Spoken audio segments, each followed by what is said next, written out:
Hello everybody, and welcome back to another video. In today's video, I'll be reading to you another SCP. This SCP is SCP-8172, otherwise known as The Heat Goes On by Sir Seal.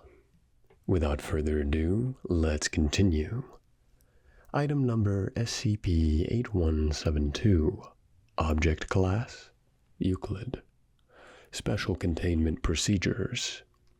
Since SCP-8172 is imperceptible to the affected in-group, the Foundation will focus on suppressing third-party testimony and vetting documented disclosures before they enter the public sphere. Absent official intervention by the FBI's Unusual Incidents Unit or the DoD's Paranatural Warfare Command, SCP-8172-A shall remain interred in a lead-lined casket in Section 1 of Washington, D.C.'s Congressional Cemetery on the west side of Henderson Street. The area has been fitted with concealed sensors to record any incidents. Trespassing CIA agents will be detained for their own safety. Description: SCP-8172 is a persistent reality-altering effect which prevents the United States Central Intelligence Agency from engaging in occult warfare. Despite years of research, the CIA has never conclusively identified any paranormal phenomena, retained any anomalous personnel, fielded viable paratechnology, nor established a presence below the veil.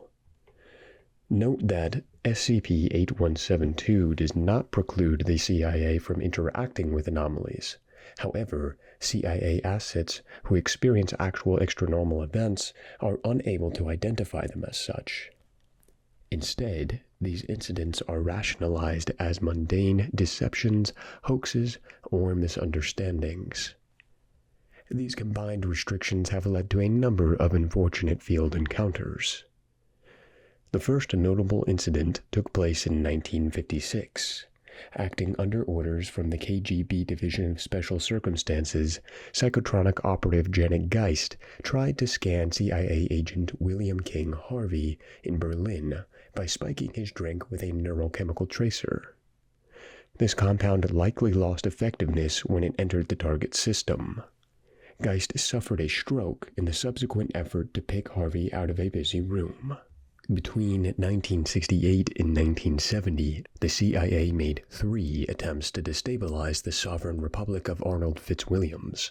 Operatives targeted SCP-1761-1 for a lethal mugging, tried to suffocate SCP-1761-2C with a gas leak, and placed a bomb in SCP-1761-2E's car. Each assassination plot failed to harm their target, as covert actions do not constitute formal declarations of war. In 1989, the Organization of Reclamation for Islamic Artifacts, ORIA, identified several CIA assets embedded in the Iranian military through elimination testing with memetic prompts. These double agents were incapable of processing the cognitohazard and failed to respond with the expected code phrase.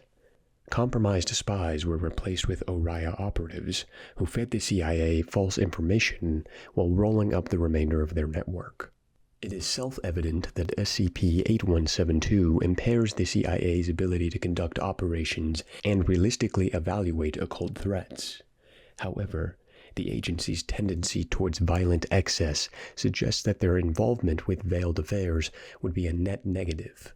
More importantly, any functions that would theoretically be assigned to the CIA are currently managed by the Pentagram, which has not expressed any interest in supporting the agency's transition into paranatural warfare. Anonymous sources suggest that the Department of Defense is satisfied with their current arrangement, in part because having an agency that is institutionally incapable of violating veil protocol helps reinforce public perception that the paranormal does not exist. SCP-8172-A. The only known exceptions to SCP-8172 have taken place in close proximity to SCP-8172-A, the cadaver of J. Edgar Hoover, who lived from 1895 to 1972, 5th Director of the Bureau of Investigation, 1st Director of the Federal Bureau of Investigation, and founder of the Unusual Incidents Unit. After a long and influential career, Hoover was laid to rest in the Congressional Cemetery, interred in a lead-lined coffin weighing 635 kilograms or 1,400 pounds to discourage acts of desecration. For additional political context, see Addendum 8172-01. This aspect of SCP-8172 became known to the Foundation in 1975 when former CIA Administrator Richard Helms testified in front of the Church Committee regarding the MK-Ultra drug research program. MK-Ultra was one of several CIA projects which studied the use of chemical and biological agents in altering human behavior, with a particular focus on promoting physiological states conducive to interrogation. Many test subjects were dosed with drugs without their knowledge, treated under duress, or otherwise coerced into participating. The full extent of this research remains unclear, in part because Helms issued sweeping orders to destroy records. Senator Baker. Mr. Helms, I would greatly appreciate any further information you could give me about the destruction of documents related to the MK-Ultra drug program in January of 1973. Ambassador Helms. I recall I had this moments of clarity quite some time before, when I attended Mr. Hoover's state ceremony in May of 1972. I caught a glimpse of my future. It was all very vivid. I saw myself speaking with Dr. Sidney Gottlieb. We were discussing his retirement, and he was concerned that we had made a terrific blunder. The whole drug program was a waste of time. The whole thing. We involved Americans with various testing, and we had fiduciary relationships with those people. Good men tried very hard at something that never had a chance.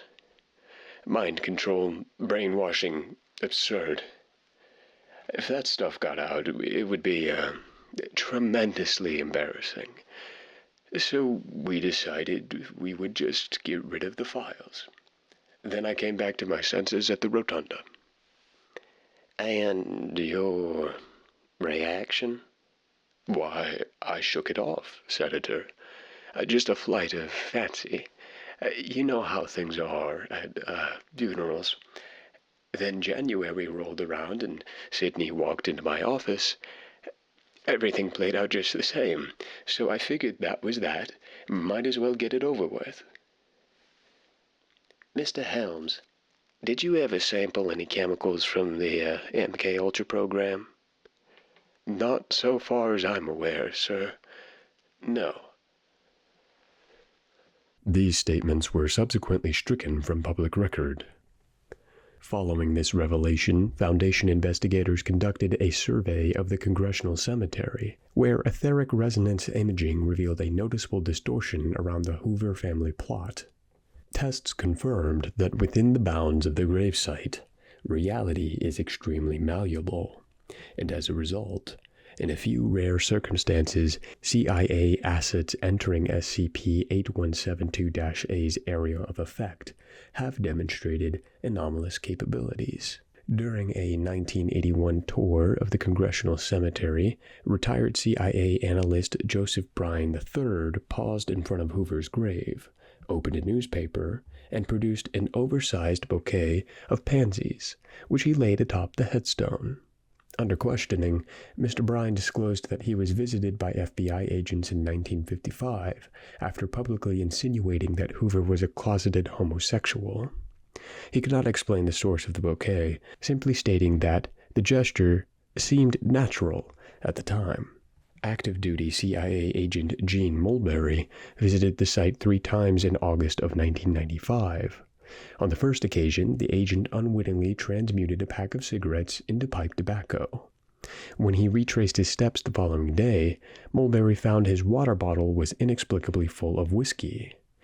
Returning under cover of night in apparent manic state, Mulberry attempted to breach Hoover's grave with a shovel, at which point he was struck by lightning. Experts theorized that this was a result of an interaction between SCP-8172-A's distortion field and the Thornton wards protecting the District of Columbia. Following this incident, the SCP Foundation reached out to the Unusual Incidents Unit to discuss expanding containment. Relocating SCP-8172-A was immediately deemed impractical. Instead, the site was fenced off with memetic deterrents designed by former UIU agent Daniel Brainerd. Since SCP-8172 impairs the effectiveness of cognitohazards on at-risk individuals, these barriers largely serve to prevent pedestrians from perceiving anything untoward. Addendum 8172-01. Over the course of his career, J. Edgar Hoover worked tirelessly to shape American institutions as he saw fit. He personally coordinated police operations on both sides of the veil, aggressively promoted the FBI's exploits in the press, and pushed policymakers to expand his jurisdiction into global intelligence. Under his direction, the Bureau engaged in campaigns of illegal surveillance, harassment, blackmail, and intimidation. The most infamous of these was the counterintelligence program, COINTELPRO, which targeted domestic extremists, political radicals, and civil rights activists for undercover infiltration and sabotage. It is a lesser-known fact that Hoover employed similar tactics against his political adversaries. He had a particularly hostile relationship with the rival intelligence agencies, which he perceived as encroaching on his territory. Hoover deliberately undermined operations conducted by William Donovan's Wartime Office of Strategic Services, or OSS, destroyed case files to avoid sharing them with the post-war Central Intelligence Group, CIG, and lobbied extensively against the creation of their successor organization, the Central Intelligence Agency. Hoover's obstructionism set precedents that inform interagency cooperation into the present day. In the wake of the Mulberry incident of 1995, the UIU reluctantly agreed to share classified files pertaining to SCP-8172. Most relevant is a single-page memorandum, presented below. July 26, 1947. Memorandum for the Associate Director, Clyde Tolson. I don't care what that ignorant pig farmer says about other functions and duties. My men have been working this beat since 1929.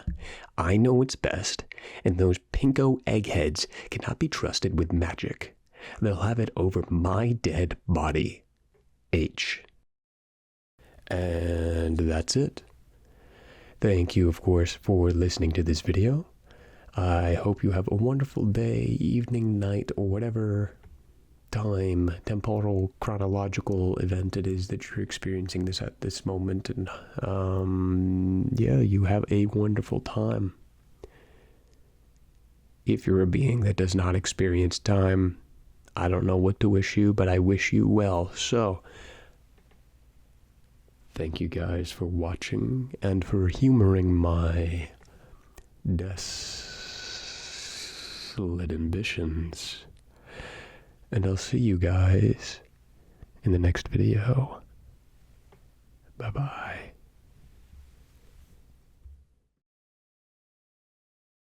SCP-8172-A shall remain interred in a lead line. Oh yeah.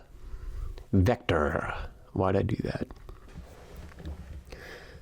SCP-8172 / Wow. SCP-8 Wow. The only known exceptions to SCP-81 when former CIA Administrator Richard Helms testified in front of the Church Committee. Cool. Committee titties. With a particular focus on promoting physiological states Kaboo. Hoover's obstructivism.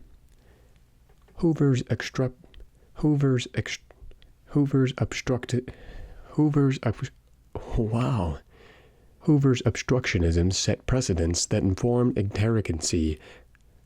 Interagency. Wow, that is not how that word is pronounced. Interagency? Really?